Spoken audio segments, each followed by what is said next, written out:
anak bungsu itu bangkit dan tinggalkan negeri orang, negeri perantauannya, dan kembali kepada bapaknya. Ia bertobat. Ketika ia masih jauh, ayahnya telah melihat dia. Lalu berlarilah ayah mendapatkan dia, lalu merangkul dan mencium dia. Sampai sahabatku, saudaraku yang terkasih di dalam Kristus, damai Kristus kiranya selalu beserta kita. Semoga hari ini kita semua dalam keadaan sehat walafiat. Seandainya ada saudara kita yang sakit, marilah kita berdoa bersama-sama. Kita mohon semoga Tuhan menjamah dan memberi kesembuhan kepada mereka. Kembali hari ini saya mengajak kita bersama-sama untuk merenung dan belajar tentang firman Allah yang akan kita ambil bersama dalam Injil liturgi hari ini, yaitu dari bacaan Injil Lukas bab 15 ayat 1 sampai dengan 3, dilanjutkan ayat 11 sampai dengan 32. Bacaan ini panjang, jadi saya tidak baca sampai selesai. Nanti bisa dilanjutkan di dalam kitab suci dalam Injil Lukas.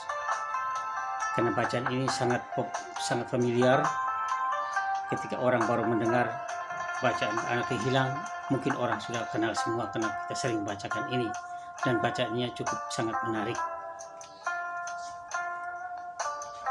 Mari kita dahului dengan tanda kemenangan kita, dengan doa kita bersama. Dalam nama Bapa dan Putra dan Roh Kudus. Amin. Datanglah Roh Kudus, penuhilah hati umatmu, dan nyalakanlah di dalamnya api cintamu.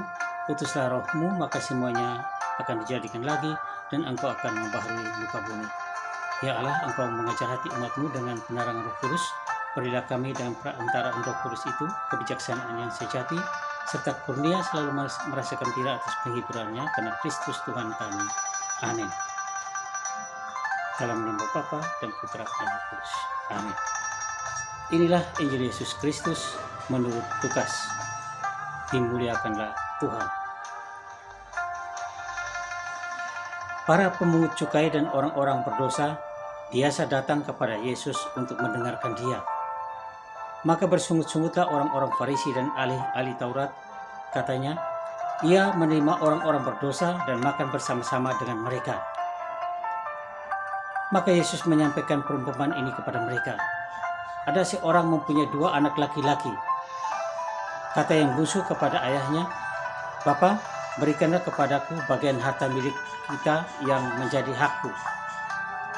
Lalu ayahnya membagi-bagikan harta kekayaan itu di antara mereka. Beberapa hari kemudian, anak bungsu itu menjual seluruh bagiannya itu, lalu pergi ke negara yang jauh. Di sana ia memboroskan harta miliknya itu dengan hidup berfoya-foya. Setelah dibagikan harta miliknya, timbullah bencana kelaparan di negeri itu, dan ia pun mulai melarat.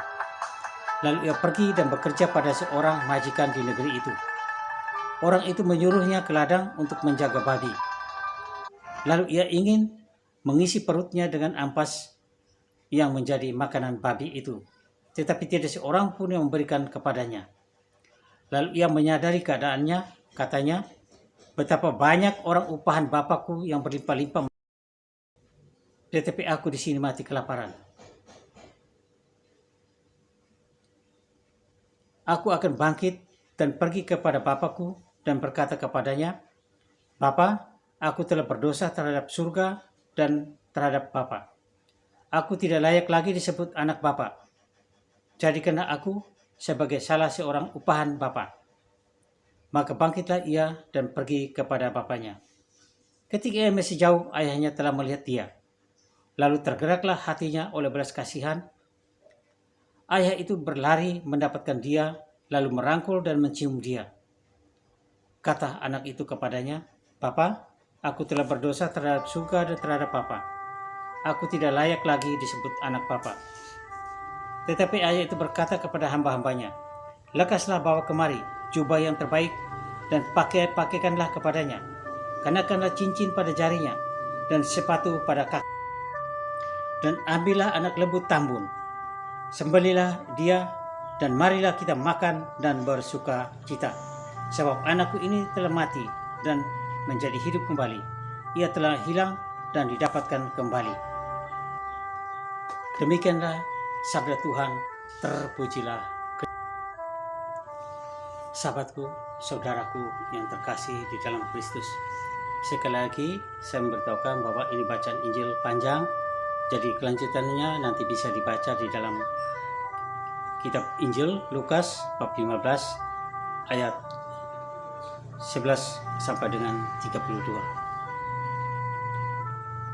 Mari kita merenungkan bersama kisah tentang anak yang hilang. Manusia tidak pernah untuk berusaha memenuhi kebutuhan hidupnya. Ada sebuah sindiran kata yang mengatakan bahwa harta sedunia ini pun tidak pernah akan cukup untuk memenuhi keinginannya bagi orang yang tamak. Manusia selalu mengharapkan keinginannya dipenuhi. Pengalaman menunjukkan bahwa sejak balita, ketika ia lapar, ia haus, dia akan menangis sekuat-kuatnya dan merontak, tanda protes kepada orang tuanya. Anak-anak remaja di zaman sekarang pun, kalau keinginannya tidak dipenuhi orang tuanya, mereka pun merontak. Mereka melawan kepada orang tuanya, misalnya dengan tidak mau mengerjakan PR, tidak mau masuk sekolah, bahkan ada yang mau melarikan diri dari rumah, dan lebih parah lagi, bahkan ada yang mengancam untuk membunuh diri. Namun kalau kita penuhi semua permintaan mereka, akan muncul permintaan yang baru. Karena memang kebutuhan manusia tidak pernah akan selesai selama manusia masih ada nafas. Demikian pun ketika orang berdoa kepada Tuhan, bermohon dan bermohon, ketika belum dikabulkan oleh Tuhan, mungkin mereka mulai kecewa, ngambek, tidak mau berdoa lagi, bahkan tidak mau ke gereja lagi. Lebih parah lagi, mungkin dia tidak mau ingat Tuhan lagi.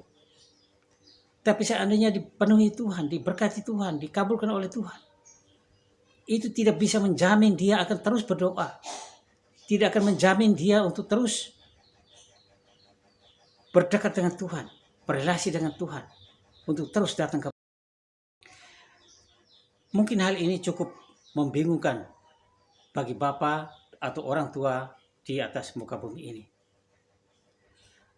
Tetapi puji syukur bahwa kita memiliki seorang Bapa di surga yang maha bijaksana, lagi maha kasih dan maha penyayang. Ia memberi, tidak pernah menuntut balas jasa. Segala berkat dan anugerahnya dilimpahkannya kepada kita dengan cuma-cuma. Ia hanya bisa memberi dan memberi tanpa menuntut balas daripada kita. Sekalipun berkali-kali kita anak-anaknya mengecewakan dia. Ia adalah Bapa yang maha bijaksana. Sahabatku, saudaraku yang terkasih di dalam Kristus. Bacaan hari ini kita bahwa orang-orang Farisi, orang-orang ahli Taurat bersungut-sungut. Karena orang-orang berdosa dan orang pemungut cukai, mereka datang untuk mendengarkan Yesus. Dan Yesus pun menerima mereka, orang berdosa, pemungut cukai, untuk makan bersama-sama. Ini yang dikritik atau ini yang tidak disenangi oleh para ahli Taurat dan kaum Farisi. Maka dalam Injil hari ini, Yesus memberikan sebuah perumpamaan tentang anak yang hilang, yang menggambarkan berbagai macam peristiwa, berbagai macam cerita tentang kehidupan di atas muka bumi ini. Bapa yang sangat baik hati terhadap kedua anaknya. Yesus sangat baik hati terhadap orang-orang berdosa dan orang-orang pemungut cukai, walaupun ia dibenci oleh para ahli Taurat dan kaum Farisi. Bapak yang baik hati yang mempunyai kedua anak ini, ketika si bungsu meminta bagian warisan, ia memberikan kepadanya. Walaupun mungkin dengan berat hati, tetapi ia memberikannya kepada anak bungsunya Karena sebagai seorang ayah, dia sangat menghargai hak-hak anaknya. Tetapi anak bungsu itu pergi meninggalkan bapaknya yang telah membesarkan dia, yang telah memelihara dia selama bertahun-tahun selama ini, untuk berfoya-foya di negeri orang, di tanah rantau.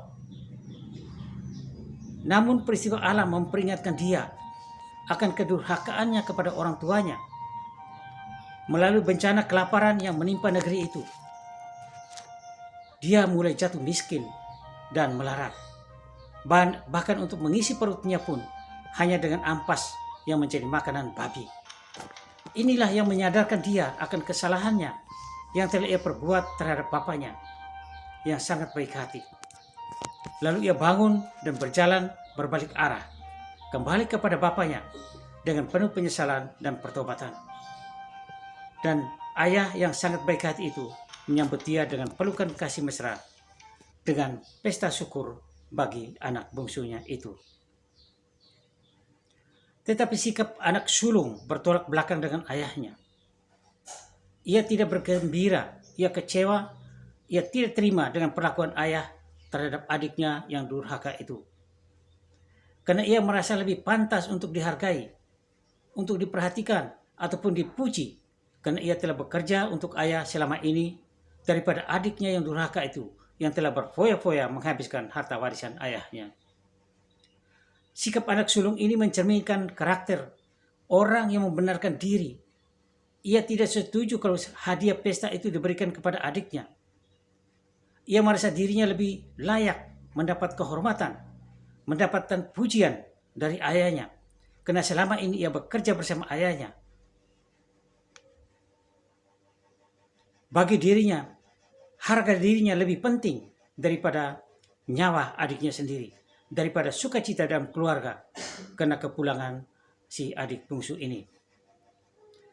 Kalau ia kakak yang baik hati, seharusnya ia lebih bersukacita dan setuju dengan pesta diadakan oleh ayahnya, karena adiknya bagaikan sudah mati tapi hidup kembali, telah hilang tapi ditemukan kembali. Kata orang, nyawa lebih berharga daripada segala harta. Karakter manusia yang cenderung menuntut balas kebaikannya, menuntut dihormati, dihargai atas segala karya dan usahanya. Manusia yang bekerja selalu dengan pamrih, walaupun terhadap keluarga, bahkan orang tuanya sendiri. Ia iri akan berkat dan rezeki orang lain, bahkan iri hati terhadap adik kandungnya sendiri. Sifat bapa yang baik, yang selalu baik hati dan penuh bijaksana kepada kedua anaknya, walaupun telah dikecewakan. Ketika anak bungsu yang durhaka menyesal kesalahannya dan kembali kepadanya, dia mau mengampuni segala kesalahannya. Bahkan ketika ia melihat dari jauh, ia lari pergi menjemput anaknya dan memeluknya, menciumnya. Anak sulung yang protes dan marah kepadanya, ia tetap sabar mendengarkan keluh kesah anak sulungnya. Ia bapa yang bijaksana. Saudaraku yang terkasih di dalam Kristus. Sosok seorang bapa seperti dalam cerita Injil hari ini adalah sosok bapa idaman bagi semua keluarga, terutama bagi anak-anak di atas muka bumi ini. Lebih jauh lagi, bapa yang baik hati dalam bacaan Injil hari ini sebagai gambaran sosok Allah Bapa kita yang Maha Rahim, Maha Kasih dan Maha Penyayang di surga. Berapa banyak berkatkah yang kita terima selama hidup kita? Berapa banyak kali kedurhakaan kita, pelanggaran kita, pengkhianatan kita, ketidakkesetiaan kita kepada Dia. Tetapi berapa banyakkah Dia membalas dengan hukuman? Berapa kali Dia menelak? Ia tidak pernah melakukan hal itu. Karena Ia Allah yang Maha Pengampun. Ia Allah yang Maha Rahim. Ia Bapa yang Maha Pengampun. Ia Bapa yang Maha Rahim. Sayang, amat sayang, kita tidak pernah sadar akan martabat luhur kita, segambar dan serupa, sehingga kita melupakan kasih sayangnya yang sungguh sangat besar bagi kita anak-anaknya. Kita ini seperti anak sulung yang merasa selalu tidak diperhatikan, selalu merasa iri hati terhadap saudara kita yang diberkati, saudara kita yang mendapat rezeki. Padahal Bapa di surga telah menjamin seluruh hidup kita, bahkan setiap tarikan nafas kita. Kita menikmati berkat dan kasih-Nya. Sifat karakter sosok anak sulung ini sungguh sangat menyesatkan. Sulit untuk bertobat karena dia sombong dan iri hati, dan dia tidak rendah hati. Orang yang tidak rendah hati sulit untuk bertobat dan memperbaharui diri sendiri.